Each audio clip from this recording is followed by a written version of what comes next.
แม้เวลาจะลบเลือนทุกสิ่งให้มันจางหายแต่ฉันใช้ทั้งหัวใจจดจำเรื่องของเธอแม้จะทรมานที่ต้องห่างกันแสนไกลแต่ฉันยังคงหายใจ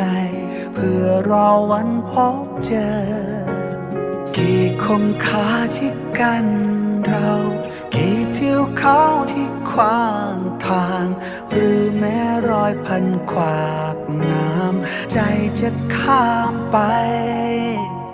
กี่ราตรีที่ล่วงเลยผ่านเวลาที่หมุนไปทุกนาทีของใจยังคิดถึงเธอ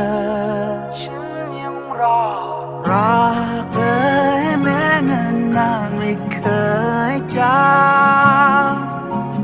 ใจนี้ยังคงเป็นของเธอไม่เคยมีวันห่างไกล